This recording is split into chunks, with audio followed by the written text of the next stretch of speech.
Yan,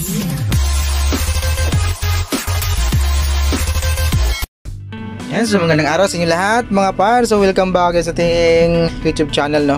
And for today's video, meron tayong gagawin ngayon isang Envision lead monitor. So ito lang yung gagawa natin ng video kasi yung mga nakarang repair natin is puro palit ng backlight and panel issue, no. So ito naman yung gagawa natin ng video. So yung problema nito is wala siyang picture. Okay yung backlight, walang picture. So saksak natin para makita. Ayan, automatic on na kasi to. Ayun, umilaw yung backlight pero walang display, tapos patay. And then iilaw ulit yung backlight niyan.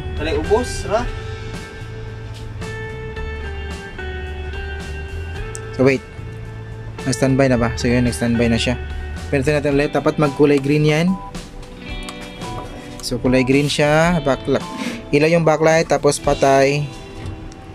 Tingnan kung mag-start up pa siya ulit. So hindi siya nag-start up ulit. Ayan.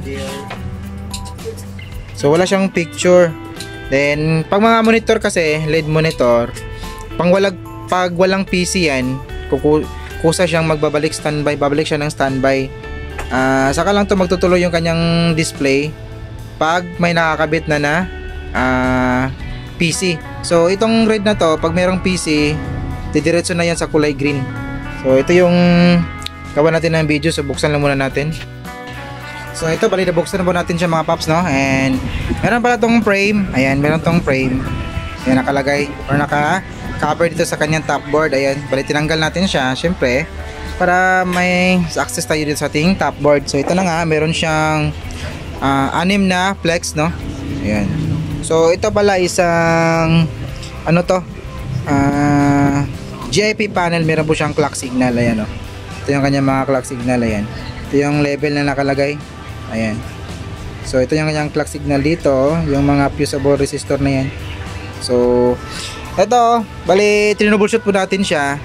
May nakita kasi, pabukas natin, may nakita akong ito. Ayan, o. Parang kinalawang dito sa side na to. Ayan. Ewan ko lang kung nabasa ba to or something na moist na nakapasok dito kung bakit siya kinalawang sa may side na to. So naghinala na ako ba na baka dito na side yung problema. So left and right kasi nakatalikod siya. Kapag nakaharap, ito naman yung right, ito naman yung left. So dito mayroong kalawang, tapos dito sa may kabilang side malinis, makinis po siya. So dito tayo nag-uumpisa. So ang ginawa natin is nag-remove po tayo ng clock signal. So tingnan nyo, yan, ito yung kanyang level.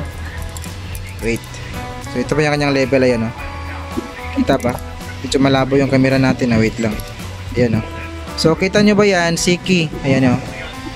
CKey 1, CKey 2. Ito yung CKeyB, CKeyB 1, CKeyB 2, CKey 3, 4, 5, 6, 7, and ano to? So hindi pala, ano lang pala siya, hanggang CKey 6. Wala pala siyang CKey 7 at saka 8. So the rest STBP, din STBP 1. Ayan. So ginawa natin is inaisa-isa po natin yung isolation natin. Bale tinanggal natin yung 6. Ito, kung nakakamali naman tayo, kung wala tong CKey 8 or at saka CKeyB 7. So ito pala 1, 2, 3, 4, 5, 6. So parang 6 lang na CKeyB lines yung ginamit nito, no. Ayan. So the rest, ito yung STBP, tapos STB1. So yung natira, ang hinang natin is yung kanyang CKey 1 at saka hanggang CKey 6. So ito tinanggal, nakahang na po yan. Ayan, nakahang na po yan. Tinira natin is yung ito STB1 at saka STB. Ayan.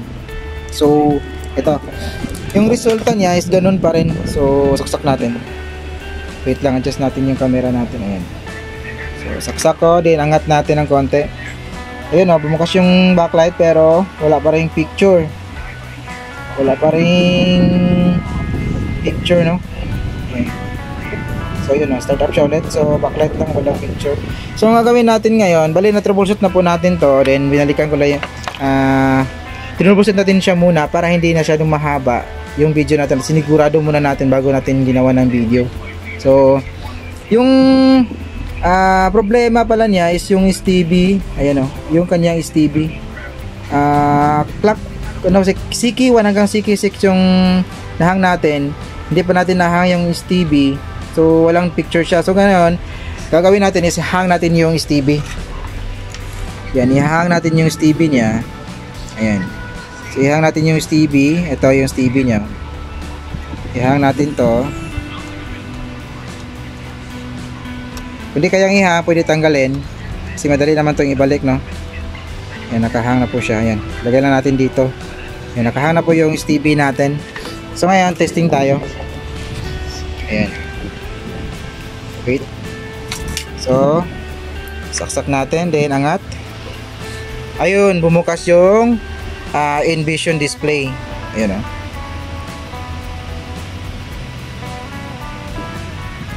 Ayun, labas na rin yung no signal. Ayan. Tapos, mamamatay po yan. Ayan. Mamamatay po yan, balik standby siya kasi nga, walang PC na nakakabit. Ayan, balik standby po siya. So, yung naging problema, is yung STB natin. So, try nating ibalik yung, ano dito, yung mga CK1 hanggang CK6. Titingnan natin kung, normal pa rin ba yung display. So, ulitin nga natin para makita natin ulit. Ayan. So, saksak. Hindi nag-start. So, wait. Antayin natin mawala yung kulay pula. Ayan. Bago natin saksak. Saksak natin ulit. Labas yung Envision niya. Ayun.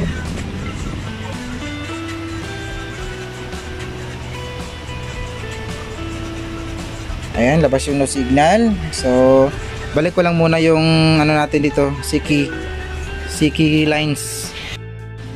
Yan, so continue po tayo. Ayan, bali, na-connect na po, balik natin, na-connect na natin balik yung kanyang CK 1 hanggang 6 at saka STBP. Ayan, yung bangapat dito sa may bandang baba. Yung nahang natin is, ito lang siya, yung ating STB. Ito yung kanyang STB. Wait, medyo blurred. Yan, ito lang yung nahang natin, ito. Ito ang linya na to. So asan siya banda? Ito. So binalik po natin the rest. Binalik po natin yan. Then ito po yung resistor na hinang natin. So ano na natin to, para parang idikit na lang na zero natin dito to para di mawala. Ayan. Nako, wait lang, patayin ng konting tape. Wait. Ayan. Ayan, dikit natin dito para hindi siya mawala. Ayan. So natin yung camera natin. Ayan. Saksak natin ulit. Saksak. Then angat natin. Ayun. Lapas na yung Envision niya. So ibig sabihin yan, yung clock niya walang problema. Yung kanyang STB, yung kanyang STB lang yung may problema, no? Ayan. Ayan, no? So STB lang yung merong problema. So dito. Ayan. So the rest STBP and clock normal siya. So ito lang yung panatinin natin yung ganitong setup. Tapos ititest natin kung hindi ba siya masisira ulit kasi hindi natin tinanggal yung kanyang clock eh.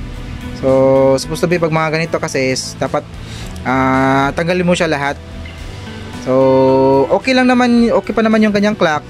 Yung STB lang yan naman yung may problema. So irara natin ito ng mga ilang oras bago natin paalam sa may-ari at meron naman tayong warranty nito, no? So para ma-preserve natin yung side dito yung kanyang clock tsaka dito. So wag mo natin tanggalin kasi meron yung STB lang naman yung nakakaroon ng problema. So makakatabi kasi yung linya na yan. So ibig sabihin yan hindi pa masyadong wala pang problema yung clock natin. So ganito lang siguro yung setup natin and na-observeran natin para meron tayong tinatawag na experiment. Ayan, no? So wait, close natin saglit. Ayan. Tapos paanda rin natin and saksak. Wait, standby pa siya. Tanggalin ito na wala yung standby. Ayan, bago natin saksak ulit. Ayun, labas yung logo ng Envision. Ayan, antayin natin yung no signal nya.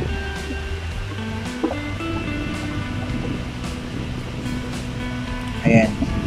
Okay. And Hanggang dito lang siguro yung video natin mga paps, no? And mag-update po tayo kung sakaling masihira man to, is magkakaroon po tayo ng part 2 ng video na to. And tatanggalin na siguro natin lahat yung mga clock signal niya, yung CK1 hanggang CK6. So maraming salamat sa mga tiyagang nanood. May God be with us always, and this is your service, the technician. See you in our next video. Peace out.